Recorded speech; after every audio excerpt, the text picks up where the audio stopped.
Hey guys, this is T, and you're listening to the Hidden Oaks Overdose Football Fix with Gar and Josh. Enjoy the show, and remember, stonks do go up.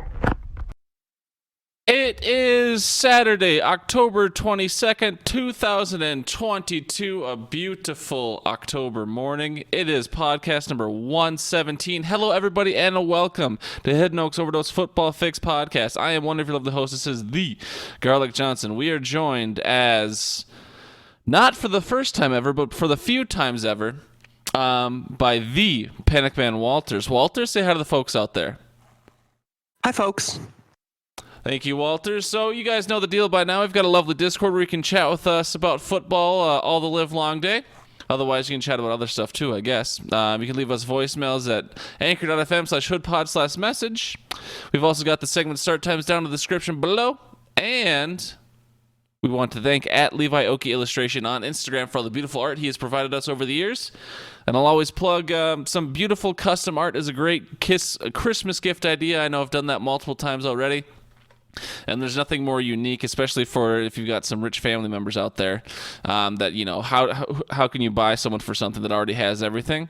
Get them a nice, beautiful, unique art piece that they've, that's one of a kind in the world. So just a little pitch as we get into the holiday season here. But Walters, how are we doing, pal? We're doing. I'm recovering from a wedding that I went to last night. Oh, no. Shout out to my buddy Jeremy. He and his lovely wife met at Linksys. I knew this guy from my high school days when I went to the technical college for computer networking stuff. Anyway, so they both work at Linksys. And they're Wi-Fi technicians, and the wedding was so beautiful, but the reception out of this world. You're disgusting. Everything. I might do the show myself right now after that. Was that whole thing a bit? I'm led to believe that you don't have friends. Oh my God. I have zero friends. Oh my God. I wanted to do that. All right, Gar, how are you? I'm doing good. I want to get this out of the way so I don't get absolutely fucking reamed by our biggest financial contributor and a great sponsor of the show, the Skybusters. All right, so Walters, you don't have to listen to this. Everyone who's not Brian, you can just take a quick, 20-second break here. Brian, Josh is on vacation, I believe. At least he told me he's out of town. Okay, Brian, I hope you're still listening. So this is Walters. We've called someone up from JV. Walters is going to be here for the whole show. Okay, don't want you to yell at me for not addressing it right away. We've got Walters today. Okay, Brian, so just bear with us. All right, love you. Bye. All right, Walters, took a little break. Are you back? Sorry. Yeah. I've always wanted to do this, so can we just backtrack for just like 2 seconds and ask me how I'm doing again? Sure. Walters, how you doing, buddy? Doing. Darn. Yeah, but no, to answer your original question that I took a tangent off, I'm doing good. I had a very busy day yesterday. I woke up in the cities, and then I voted, and then my little sister was getting her wisdom teeth out, so I hung out with her, and then I went back to my dad's house and packed up all my shit because I was there for a week, and then I went out to eat with my mom for her a belated birthday, and then I drove 3 hours back to DL, and then I changed clothes and took a shower, and then I went to go work at the casino for a couple hours, and then I came home and did all the podcast notes, and then I just literally humped over in my bed late last night. So I'm a little tired this morning, a little more tired than usual. I'm not a big caffeine guy, but I've got a caffeinated beverage in the fridge I might go grab. We'll see how the next 5 minutes go or so, but I'm doing good. I'm excited for Halloween. Got a couple shindigs coming up next weekend already, which is fucking crazy that, it's next weekend. And then, before we know it, it'll be Thanksgiving and Christmas and all that shit. Well, I don't know how tuned in your listeners are to the gaming scene, but next weekend is the biggest weekend in gaming. It is the release of the new Call of Duty Modern Warfare 2, and I'm super excited about that. I mean, does that come out on a weekend? Because I remember back in my day, when I was a kid, the big releases used to come out on a Tuesday. So does this come out on a Thursday or Friday now, or does it still come out on, is the big release date on a Tuesday? Let's see here. It is going to be a worldwide release on Friday at 12 a.m. Eastern. So it'll be 11 p.m. Thursday here in the cornfields. And the campaign, I know we'll actually get into the show in a moment here, folks. But is the campaign's live right now, right? Because I figured I was going to download that after the show. I know you and I wanted to play Fall Guys, but I'll get to that campaign at some point. Yes, the campaign is live right now. All you right. have to digitally buy the game. I don't think you can, like, if you went to the store and actually bought a disc, that's not going to work. So, all right, digitally buy the game. Got it. All right, we'll get into the actual show here. That's enough video game talk and Linksys talk and Walter's pretending to have friends talk. All right, we got start sit here, Walters. I mean, you listen to the show, you know the bit, but just for those other people, give a nice little reminder here because Josh and I usually just jump right into it. What we do every week is Josh and I go off this little game Josh likes to play. It's like an accuracy challenge through Reddit.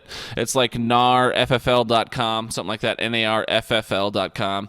And we go through 5 different start sit scenarios. Last week, we were pretty rough. If you would have listened to us, we only got 2 out of 5 of our, starter sit choices right, and we would have had negative 20 points.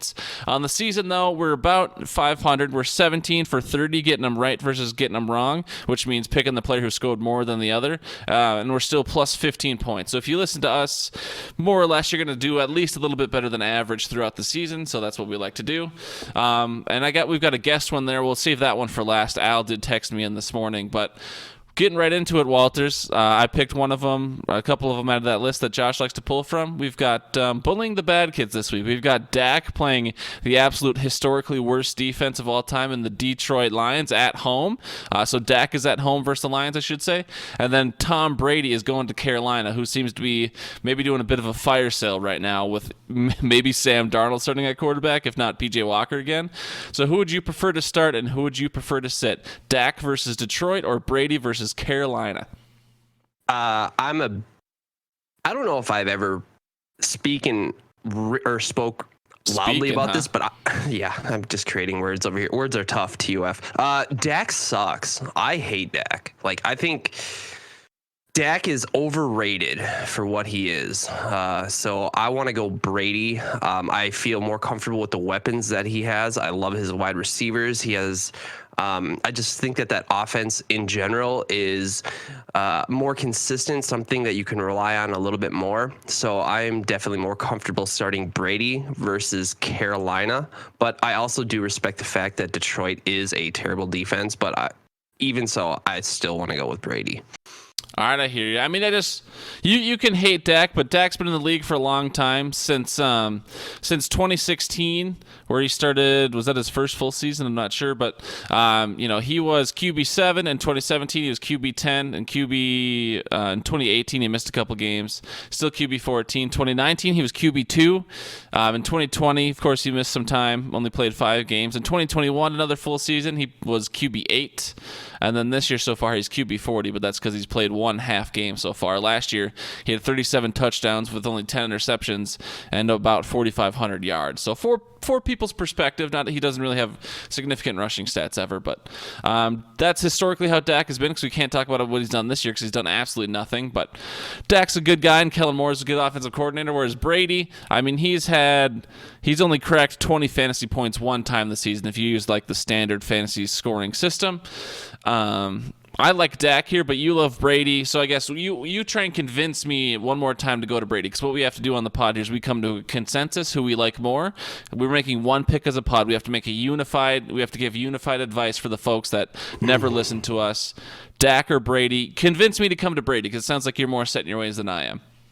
The biggest thing about Brady is not necessarily the quarterback himself, but I think it's like the weapons that he has to throw to around him. He's got Godwin. He's got why do I always blank on names? Mike Evans. Yes. And then Lenny on the other Lasagna. side.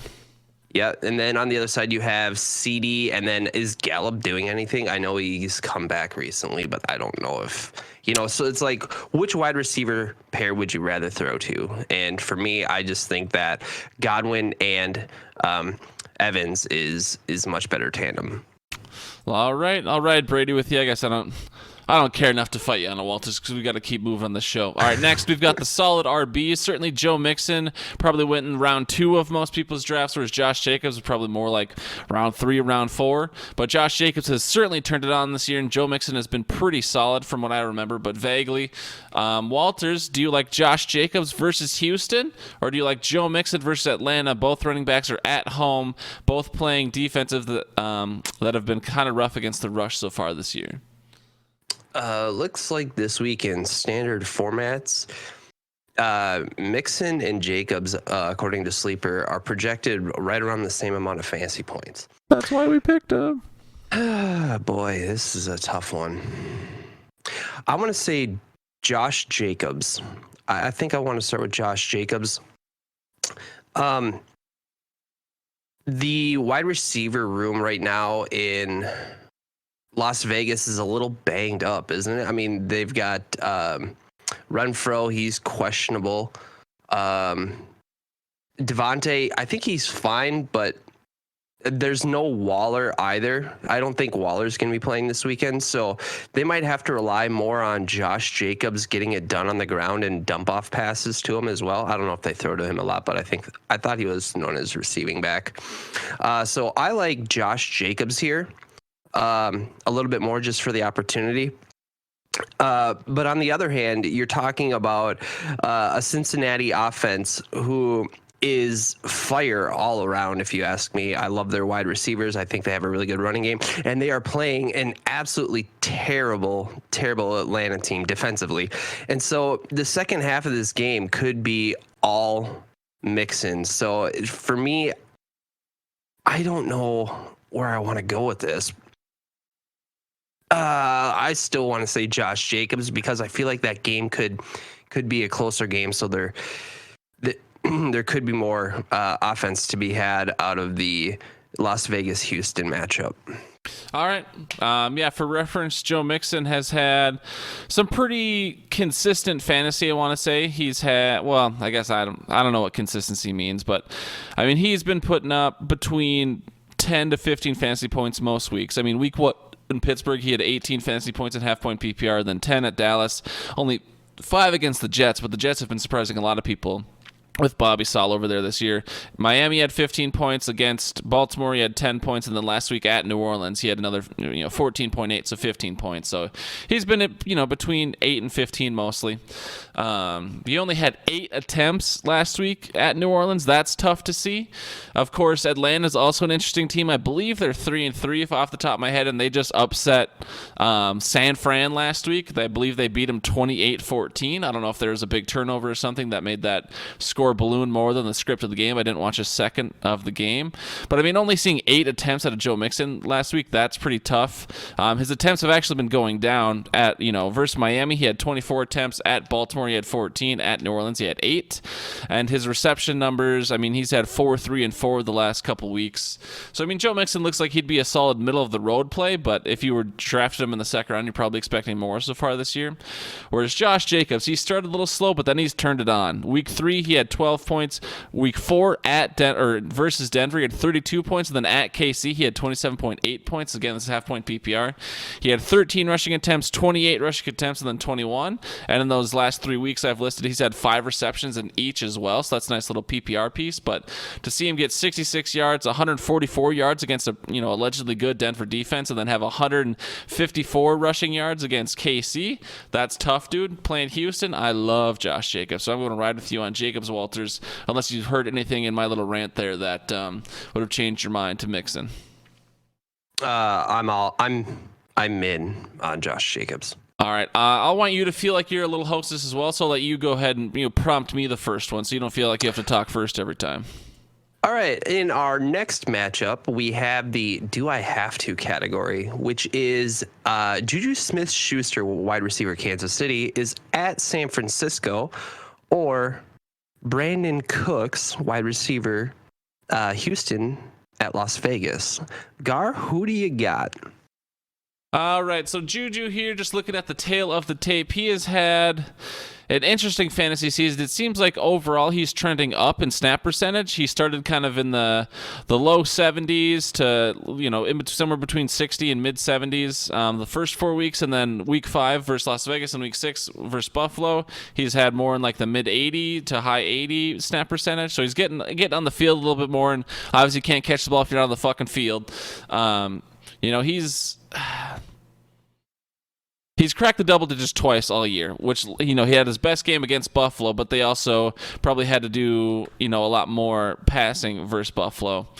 They're playing San Fran. San Fran's a really good defense this week. I'm fading Mahomes this week just because that San Fran defense is supposed to be good. I don't think that the Chiefs will be able to replicate what Atlanta did last week, where Atlanta's been a really good in the trenches offensively this year. And so I don't think that's what the Chiefs are going to do to try and beat San Fran. I believe they're going to try their high-flying offense as always, and San Fran is going to have a great defense with D'Amico Ryan. So I'm not high on Juju, but we'll go see Brandon and see if I come back to Juju. Tail the tape for Brandon. His snap percentage has been trending down. Week 1, week 2, he had 91 and 87%, and then week 4, week 5, he had only 79 and 78%. So he's dropping about, 15% from highest to lowest there, 13% highest to lowest there in snap percentage. His targets are also going down. He had 12, then 10, then 7, then 7, then 6. So, for whatever reason, both his snap percentage and his receptions are going down, and I don't think the teams they've been playing have been anything crazy. Indy, Denver, Chicago, the Chargers, and at Jacksonville. I don't know what to make of all that. Maybe the one thing you can say for Brandon Cooks is that he's coming off the bye, so maybe Houston has figured something out. They're like, all right, Cooks has been a playmaker. He's been steady for a long time. We got to get the ball back in his hands. I don't know. I name this the do I have to category because I'm not sure. I'm not sure either player has satisfied really this year if they've been in your fantasy lineups. But one of them's trending upward and one of them's trending downward. So I guess just with the trends, Juju, I'd have to lean Juju here, but I'd hear a compelling argument from you either way because I don't really want to start either of these if I could, but this is the bit. So the biggest thing that I've noticed when I'm looking at the statistics of both of these players here is that even though Juju has had his snap percentage rising, like he's always consistently had the same amount of targets per game. Like even when he was at 66% snap percentage week 1, he still had 8 targets. Yet if we go back to week 5 against Las Vegas, where he had 86 snap percentage for the snaps played, he still had 8 targets. Last week was a little down where he had 5, but I could. That's against the Buffalo defense. So, I kind of wash that away. I like the opportunities that Juju Smith-Schuster has been getting. And if you look over at Brandon Cooks, his target share, I'll have to look it up again, but I don't think it's been this year. He had 12 and 10 targets the first 2 weeks, and then after that, it's been 7, 7, 6. So I don't know if he's going to get targets coming back his way, but if I'm seeing those target numbers go down, I kind of want to stay with him. So I'm kind of leaning Juju at San Francisco here. Also, another thing to note, you were saying that the defense for San Francisco is really good, but if I remember right, didn't KC play against Buffalo last week, who has an outstanding defense? And I thought they did just fine. The final score was 24-20. You probably expect KC to put up, like 30 to 40 against an average defense. Yeah. So, I don't have a problem starting, and I don't want to get too ahead of myself. I don't have any problem starting Patrick Mahomes this week or okay. Juju. Yeah. So I feel comfortable going with Juju just because his target share has been there. All right. Yeah, I don't care enough to fight you. Juju it is. Next one, we've got some tight ends. Bobby Tonyan, he had that one splash season, whatever it was, 2019. That was kind of crazy out of nowhere and then has been banged up. And then Evan Ingram, kind of been a low-key, under-the-radar good play. Again, like for tight ends, it's usually the top 2 and then a giant cliff to 3 and everybody else. But if, assuming you didn't draft Kelsey or Mandrews or Waller, who do you like this week? Do you like Evan Ingram versus the Giants or Tonyan at Washington? You don't have to take very much time on this one. You can go pretty quick. Tonyan. Tunyon. All right. I won't even read off the tail of the tape. I'll just look for myself. Yeah, I mean, Evan Ingram, I don't know if he's not getting red zone opportunities. I'm not watching their games. I can just see he has 0 touchdowns, whereas Tunyon already has a touchdown. I know he's been a big touchdown whore historically, so I'll ride Tunyon with you. Sorry, Evan Ingram. He's been getting plenty of opportunity, but zero touchdowns so far, which is hurting him for sure. All right, the last one here is kind of ugly, Walters. We've got Hawkinson at Dallas. The Detroit Lions are coming off a bye for what that's worth. Garrett Wilson, who started the season hot, but I don't know that I've heard his name a lot recently, at Denver. We've got Hunter Renfrow versus Houston, and then A.J. Dillon, who's been pretty disappointing this year, at Washington. You've got to start one in the flex. You're desperate on a bye. Who do you like, Hawkinson, Garrett Wilson, Renfrow, or A.J. Dillon? Dillon, all the way on this one. Explain yourself. Hawkinson was a close second just because of his boom bust nature, but I'm more fearful about the bust, and especially the defense that the Detroit Lions are playing against. I really respect that Dallas defense.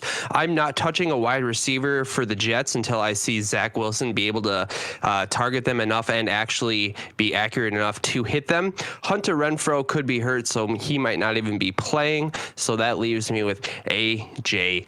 Dillon. All right.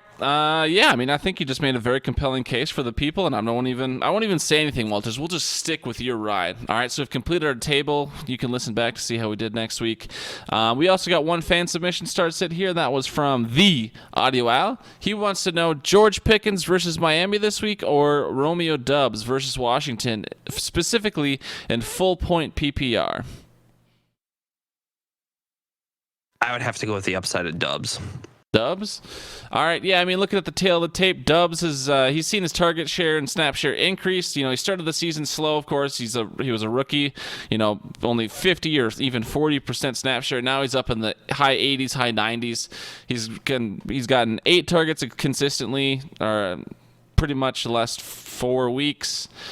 Pickens, he appears to be a target whore when Kenny Pickett's on the field, but Kenny Pickett, we watched him, you know, leave the game last week, and then, you know, Mitch Trubisky came in and was really hitting Claypool for some reason. So, I mean, certainly George Pickens has plenty of upside if Kenny Pickett is the starter again. It seems like Kenny Pickett will hyper-focus on Pickens. But I guess I would, without knowing the exact starting QB situation, I would have to ride with you on Dubs as well. So, Al, you might want to do the exact opposite of what we're doing, and I would respect that because I'm terrible at fantasy. But Walters and I are officially telling to you Dubs over Pickens. But if Kenny Pickett's starting, I'd understand. All right, Walters, that was start sit. How do you feel about it? Do you feel like you made some good picks, or are you going to regret those instantly? I feel great. And what's even better is I was talking, positively about Packer players. So if they do terribly, I mean, that's good for me, terrible for Josh, and everybody's happy. Little reverse psychology on the bit. Mm-hmm. All right, we'll move on to here's some FanDuel Fun. Walters, you are currently, out of anyone through 6 weeks, you are in 3rd place, right? So, Josh and I are not in 3rd place, and so if people want to listen, they should be listening to your FanDuel favorites and your FanDuel busts. So I'll give mine very rapid fire, and then I want you to break them down a little bit, because again, you're in 3rd place. You should know what you're talking about. This week, I like Ken Walker the third, 7,300. Zeke, 6,900, playing against Detroit. I like Dan Bellinger, the tight end for who? How dare you? 10 Bellinger, the tight end for the Giants, and then I like Dak as well. So I'm big on the Cowboys this week for 7,500. But again, I'm not as good as Walters. Walters in 3rd place. Walters, who do you like in FanDuel this week? All right, so this week I've brought up some names that may have made me want to throw open my mouth a little bit, but we are going to start off with Kenyon Drake at 6,600. He is the running back in Baltimore currently. If they don't have any wide receivers go this week, meaning if Rashad Bateman doesn't play, I really like his opportunity to score a lot. Breece Hall has been fantastic. So at 7,600, I think he is a valuable a moderately placed running back with a high potential upside. T. Higgins always been on fire at 7,100, not too bad. And then if you're looking for a very cheap option, someone. Sorry, did you say something about a low price? No, I mean I will shortly. Wan'Dale Robinson, 5,500 wow! That's a low price. I know. All right. Wide receiver, New York Giants. I don't know if necessarily if the targets are going to be there, but he seems to be developing rapport with Danny Dimes over there in New York. Wow! That's a low price! Wow! That's a low price! Wow! That's a low price! I've loaded up all 4 buttons. I don't use them very often, so there we go. And then, Perfect. I'm sorry, did you say something about a low price? Yeah. Yes. I'll be honest, Walters. I love Breece Hall. I love Wan'Dale Robinson. Because I go through this every week, and I'm like, I'll definitely give most of my advice to the fans. The one thing, because I like to fill it out as I'm doing my note sheet, so I just don't forget everything I said. So the one thing I left Wan'Dale Robinson off my list. I was like, that's one I'm keeping for me. I love to see that I made your list though, so I guess that spoils my little secret. Not that I've ever fucking won anything in this competition in the 3 years we've ran it anyways, but I do like that you picked up Wan'Dale Robinson. It seems like he should be getting plenty of opportunities. I mean, he's flying under the radar because he got banged up week 1, I believe, and then he just came back last week and only was on like a 23% snap share and still got a touchdown. So I definitely think Wan'Dale Robinson has the chance to boom, and so I love you picking that one out. Overall, though, I mean, so again, I've mentioned it about 50 times already, but you're in 3rd place in the FanDuel, and Josh and I have never won $1 off that contest. So is there something you do differently? Is there any resources you like to use? I mean, you don't have to give away your secrets if you don't want, but is there generally something you do that maybe the general listeners like Brian or whoever else that don't seem to perform as well as you have this year? Because this is your first year in the contest, I believe. So is there anything you do generally? I participated 2 years ago. Oh, okay. But that one was tough. If you missed a single week, you would have been toast. That one was the total score. Yeah. So, is there anything you do generally that makes you superior to everyone else, or is it just your brain? Is it just your truthiness, your gut? Yeah, I mean, first off, I text and talk with Levi Oaktree more than most people know, and cute. You're riding his coattails. Yeah, I just send him money via Venmo, and he gives me a few names. Perfect. Yeah. I keep up with, my fantasy football podcasts, and I try and listen and pay attention. But, yeah, most of the time it's just gut feeling. Like, I try and think about the opportunity that the player has and if it's worth his price. So it's kind of hard to, I guess, explain, but yeah, mostly it's just gut feeling and truthiness. Hell yeah, brother. Truthiness, great bit. All right, what about FanDuel Bust of the Week, Walters? I'm sure every week you've got some players you avoid. Again, I'll do mine very quickly. I don't like Mahomes this week. Of course, the Chiefs, Andy Reid can get very creative. He's constantly like classic, drawn up on the chalk. Andy Reid probably still uses fucking chalkboards because he's Andy Reid, or maybe a whiteboard these days if he's upgraded. But Andy Reid can get so creative, I'd never want to count them out. But DeMeco Ryans' 49ers defense is absolutely electric. He seems to have taken perfectly the mold of Bobby Sala and just continues to dominate with that Niners unit. I'm fading Mahomes for that reason this week. Not that I pay up for QBs too much anyways, but Mahomes at 8,500, I don't think he'll be a good value. But Walters, you're the bigger brain. Who are you saying will be a bust this week in FanDuel? This is somewhat predicated on something I mentioned earlier. If the wide receiver out of Baltimore, Rashad Bateman, does not play, I am saying that Lamar Jackson is going to be a bust again this week. The last 2 weeks without Rashad Bateman, the last 3 weeks, I don't know if Rashad has missed 3 games, but Lamar Jackson has been absolute doo-doo over the last 3 weeks, and until I see his numbers come back up, I will not touch him with a 10-foot pole. All right. Thank you, Walters, for your FanDuel perspective. I'm going to skip the sleeper over-under contest this week because I know Walters does not participate in those, and I don't think I've hit a bet in a couple weeks, so, we'll just skip those for this week. Maybe I'll save myself some money, recalibrate. Just like the Vikings are on a bye, I'm taking a bye from the over-under contests. Any reason you don't play in those, Walters? You just want to save your money like a smart person, not sports gamble, or have you just never been interested? I don't really particularly dabble in the over-under stuff. If I'm going to do sports betting, I'd rather do, for me, the Thanksgiving parlay where you pick your winner and your over-under and wrap that all into one. I think that is fun. I've done that a couple times when some people I've known have flown out to Vegas, and I've put in some bets. All right, cool. All right, we'll move on then just to the weekly preview. I mean, this is just a general segment we throw in at the end. Sometimes we hit it, sometimes we don't. I mean, I guess we never gave a grain of salt for you, Walters. Just very quickly, again, just maybe 30 seconds, a minute. How are you doing in fantasy this year? Because we haven't gotten a grain of salt out of you. Why should people listen to you? I've already talked you up on the FanDuel, but in regular fantasy where you've had to draft and sit with your teams mostly, how you doing? What's your bit? I was not prepared for that. Okay, so I mean, you should have a general feel of how you're doing, Walters. We're in week 6, so buddy. I'm in 3 leagues this season. Okay. In the Champions League, I am dead last because I am terrible. Shout out. Deflate These Balls Dynasty. I am coming off. This is our 3rd season where in the first season I finished first. Last year I finished second, and I believe I'm in the middle of the road right now as it sits. And then in our victorious secret fantasy football league, I am tied for first place right now between Josh, Ben, and myself. And I'm coming off the last 2 seasons as well as a champion 2 years ago, and I took 3rd place last year, and I'm looking to continue my dominance in that league as well.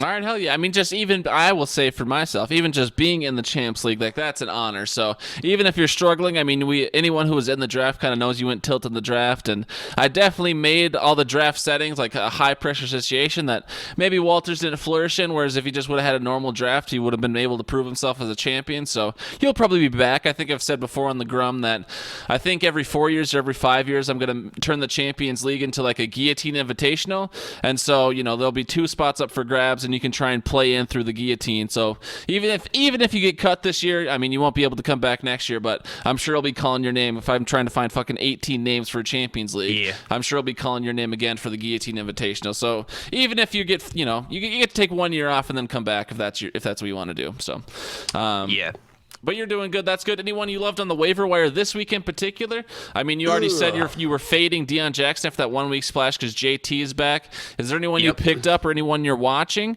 I mean, there's some bye weeks like OBJ, Deshaun Watson. Those are people who might, who are coming back into the fold here sometime soon. Anything you're doing long-term or short-term on the waiver wire? So one thing I know, tight end is a very volatile and position. For me right now, I'm actually giving a lot of love towards Tunyon. If he's available in the league and you're not sitting real great at tight end, I'd say just pick him up. Tight end position is always gonna be tough because it literally is boom or bust every week unless you have the top 2. But for me, very touchdown dependent for sure. Yeah, but I feel like trust is a word that has been thrown around the Packers offense in relating to Aaron Rodgers and where he likes to throw the ball to. And Tunyon is one of those guys. And his breakout season in 2019, I know last year he was hurt. Was the last 2 years? I don't know. But to me, it just feels like he's one of those players that Rodgers can trust. And I've seen games this year where Rodgers has aired it out to Tunyon. So it just makes me think that is a viable target to be able to go after. So if Tunyon's available, put him on your roster, bench him. I don't think you'll be disappointed. Gotcha. All right, just a couple games for me. I'm really excited for this week, kind of pivoting to the NFL. Browns-Ravens over in the AFC North. Division games are always good, but AFC North seems to always have absolute bangers for division rivalries, so I like that game this week. I'll be peeping that one. Lions-Cowboys, I think, should be a high-flying game, a lot of offense, even though the Cowboys have proved they have a good defense, but Lions coming off a bye, I'd like to see what they can do creatively. So Lions-Cowboys, I'm hoping there's fireworks. And then Chiefs-Niners, I'm invested to see, can the Niners shut down Mahomes, or will that one be a banger as well?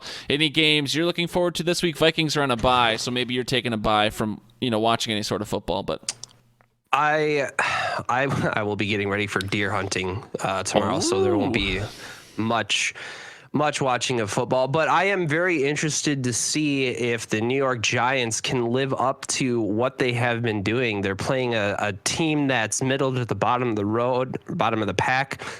Are they gonna win the game that they should win, or are they gonna play down to Jacksonville's level? So I'm really interested to see if the New York Giants can again try and put the haters aside and keep them quiet.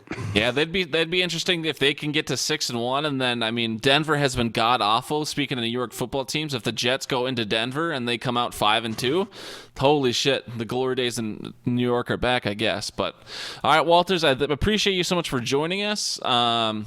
I think it's been a good show, Walters. I think you've done well. I guess I don't know. How do you actually? I'll get that. We'll talk over that in the outro song because I do want to get out of here. We're already at 34 minutes, but don't forget everybody. Fall Guys. Yeah, you and I will play some Fall Guys, but don't forget everyone. You could participate in the Discord, and we've got the segment start times down in the description below. Thank you again, Levi Oki, for the beautiful art. Thank you again, Walters, for showing up one last time. Josh is not sick again. He's out of town, I believe. I don't know. He texted me like Thursday morning. He's like, "Hey, I'm going to be out Saturday." I was like, "Sweet, thanks for the ample notice." But I appreciate you showing in, Walters. And then I have a question for you in the outro. But if you could ask me one question before we get out of here, could you just ask me how business is doing? Hey, Gar, how's business?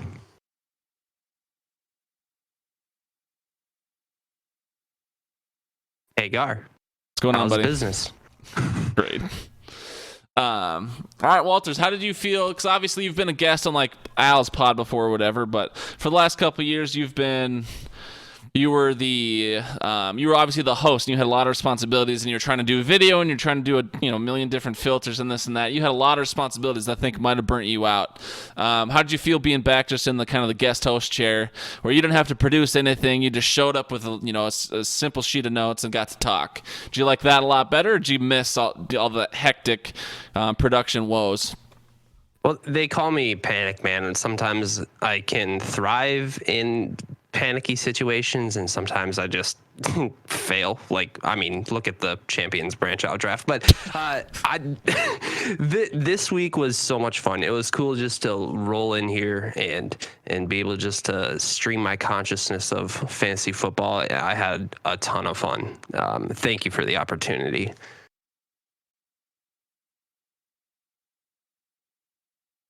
Oh God, and I stink. Oh God, all right. To be fair, I didn't hear any of your sound bites. Go ahead. No Packers.